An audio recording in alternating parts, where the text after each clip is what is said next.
Welcome to our channel career making guidance. Maharashtra राज्यातील तमाम विद्यार्थी आणि पालकांना मी स्वतः doctor Rajkumar Adkar, career coach, MBBS counsellor, medical mentor, Madha, Solapur आपल्या सर्वांसाठी एक सर्वात महत्त्वाचा व्हिडिओ आणत आहे.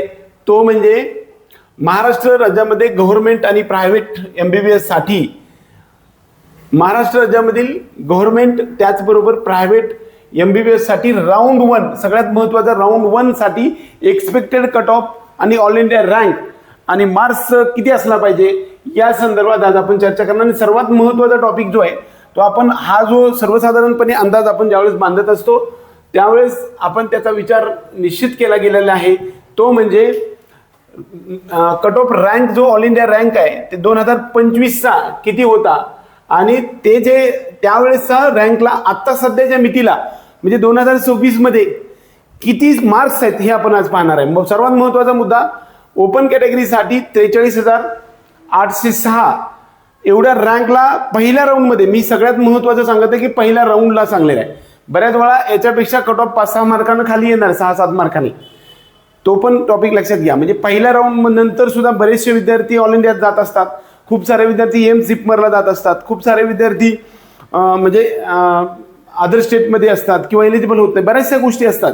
त्यामुळं पहिल्या राऊंडचा कट ऑफ जो आहे तो 43,860 आहे, परंतु हा 50,000 पर्यंत आपल्याला कट ऑफ जाणार आहे गव्हर्नमेंट मधील MBBSचा. बरोबर, त्याचा जो आहे तो 536 एवढा असण्याची शक्यता आहे. खरं तर आणखी एक 300 सीट्स वाढले आहेत, त्यामुळे आणखी या ठिकाणी सुद्धा आपल्याला म्हणजे हा गेल्या वर्षीचा जो रँक आहे त्याला हे स्कोअर आहे, हा स्कोअर आहे. आता हे दरम्यान 533 पर्यंत असू शकतो पहिल्या राऊंडचा. OBC साठी 48,000 एवढा आहे रँक. या ठिकाणी सुद्धा 531 पर्यंत पहिल्या राऊंडमध्ये OBCचा रँक असू शकतो. त्यानंतर SCBC या कॅटेगरीसाठी 534 असं लिहिलंय, परंतु आणखी 300 हे खरं तर गेल्या वर्षी 2025 मधला रँक आहे आणि आपल्याला जो यावर्षी त्या रँकला किती मार्क आहेत हे आपण बघितलेलं आहे.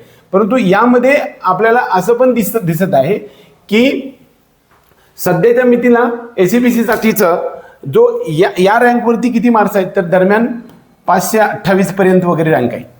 असं NTC साठी 530 पर्यंत मार्क आहे, 530. NTC साठी हा 524 ते 23 पर्यंत कट ऑफ येऊ शकतो पहिल्या राऊंडला.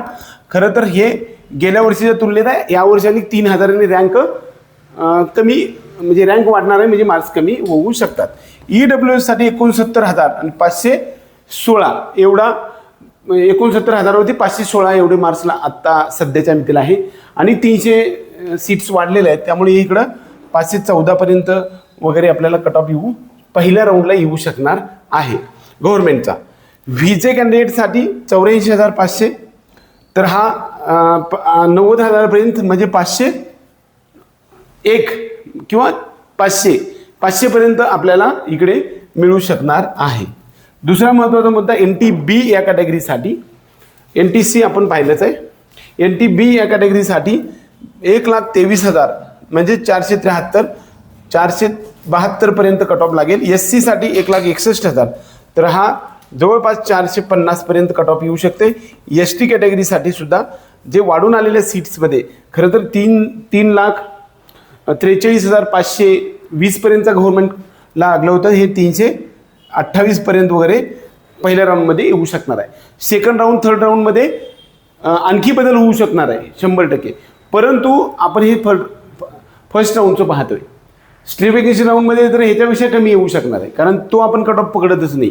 आता प्रायव्हेट कॉलेजेसमध्ये आपण पाहूया, कट ऑफ रँक जो आहे तो पहिल्या राऊंडला हा 83,000 होता. बरोबर, तर 83,000चा 505 एवढे मार्क्स आहेत सध्या. परंतु आणखी एक 300 कॉलेजेस प्रायव्हेटचे आणि गव्हर्नमेंटचे वाढून आले, त्यामुळे इकडे बी फरक आपल्याला 500 पर्यंत येणार आहे. 502 पर्यंत पहिल्या राऊंडला येणार आहे. 84,000 एवढा रँक OBC साठी आहे, हा सुद्धा इकडे 502च्या आसपास राहील पहिल्या राऊंडचा. त्यानंतर NTD यासाठी 85,000, इकडे पण 502 किंवा 1 असा कट ऑफ राहू शकतो. SCBC साठी आपल्याला 84,000 एवढा म्हणजे दरम्यान तो सेमच आहे, त्यामध्ये फारसा बदल नाही. NTC साठी 505 इकडे फारसा चेंज येत नाही. प्रायव्हेट कॉलेजमध्ये काय आहे, तुम्हाला जी इयर मार्किंग म्हणतो ना, त्यामुळं हा फरक फारसा दिसत नाही आपल्याला. या सर्व कॅटेगरीमध्ये बऱ्यापैकी समानच फरक आपल्याला दिसत आहे या कॅटेगरीमध्ये बऱ्यापैकी. आणि इकडे मात्र आपल्याला असं पाहायला गेलं तर EWSला बाय डिफॉल्ट या ठिकाणी सीट नसते, बरोबर. व्हीजे कॅन्डिडेटसाठी 490 पर्यंत कट ऑफ येईल, परंतु आणखी एक थोडासा कमी 487 पर्यंत किंवा 86 पर्यंत आपल्याला येऊ शकेल असं सध्या तरी वाटत आहे. स्टे वेकेन्सी पर्यंत हा कट ऑफ फक्त फर्स्ट राऊंडचा आहे. स्टे वेकेन्सी राऊंडमध्ये हे ना 4 मार्काचा फरक येऊ शकणार आहे. NTB या कॅटेगरीसाठी आपल्याला 460-55 पर्यंत हे येऊ शकणार आहे शेवटच्या राऊंडला. खरं तर आपल्याला आपला नंबर लागतो कसा मागणार विचारण्यासाठी हे महत्त्वाचा टॉपिक आहे. हे पहिल्या राऊंडचा कट ऑफ आहे, त्यामुळे पहिल्या राऊंडमध्ये आणि शेवटच्या राऊंडमध्ये 4-5 मार्काचा डिफरन्स 100% राहणार आहे. SC कॅटेगरीसाठी 447 आहे, पण आत्ता सीट वाढलेले धरलं तर 445 आणि लास्ट राऊंडला आणखी फरक 440 किंवा 42 पर्यंत येऊ शकतो. 365 प्रायव्हेट कॉलेजला ST कॅटेगरीसाठी हा 5ने आणखी सुद्धा कट ऑफ डाऊन येऊ शकणार आहे. एकंदरीत हा जो सर्व लेखाजोखा मांडण्याचा जो प्रयत्न केला आहे, महाराष्ट्र राज्यामधील गव्हर्नमेंट आणि सेमी गव्हर्नमेंट कॉलेजमधील एक्सपेक्टेड कट ऑफ जो ऑल इंडिया रँक गेल्या वर्षी 2025 ज्या रँकला कॉलेज मिळालेलं होतं त्यावेळेसचे आत्ता मार्क किती आहेत हे आपण पाहिलेले आहेत. खरं तर हे प्रत्येक वेळी वेगळं असू शकतं, परंतु हा व्हेरिएशन्स फारसा बदल होणार नाही, थोडासा बदल होतो, कारण त्यावर्षी वाढणारे सीट्स वगैरे अवलंबून आहे. यावर्षी 400 सीट्स वाढणार आहे, तर डीममधले त्यात 100 वाढले आहेत, तर 300 सीट्स आपल्याला गव्हर्नमेंट आणि प्रायव्हेटमध्ये वाढणार आहे. त्यामुळे प्रायव्हेटवरती कट ऑफमध्ये तसा चेंज दिसला तर त्यामधले 150 सीट्स पण कमी झालेले आहेत, म्हणजे ते प्रकाश इस्लामपूरचं. त्यामुळे तो कट ऑफ 1-2 मार्कांना राहील. म्हणजे हा जो कट ऑफ दिला आहे तो राऊंड 1चा हे सगळ्यात महत्त्वाचं लक्षात ठेवा.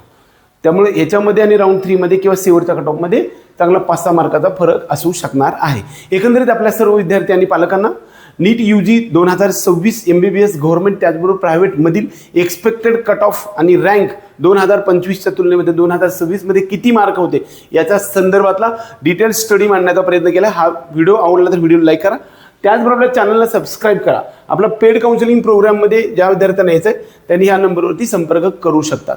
त्याचबरोबर बऱ्याच वेळा एखादी गोष्ट आपल्याला वाटत असते की नुसतं फॉर्म भरायचं आहे, बऱ्याचशा गोष्टी माहिती नाही, काय गरज नाही, तर एका वर्षी जवळपास 500 ते 600 700 व्हिडिओ करून सुद्धा बरेचसे टॉपिक कव्हर होत नाहीत.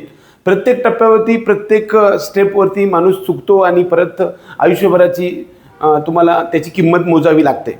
जवळपास MBBSला ॲडमिशन घेऊ इच्छिणाऱ्या विद्यार्थ्यांची जी वर्थ आहे ती दरम्यान 1.25 कोटी ते 1.5 कोटी एवढी कॉस्ट जर असेल, तर त्यासाठी काउन्सिलिंगच्या मार्गामधील जे उपदेश किंवा मार्गदर्शनाच्या एखादं काउन्सिलिंगकडे लावणं हे 100% तुमचं क्रमप्राप्त असं वाटतंय.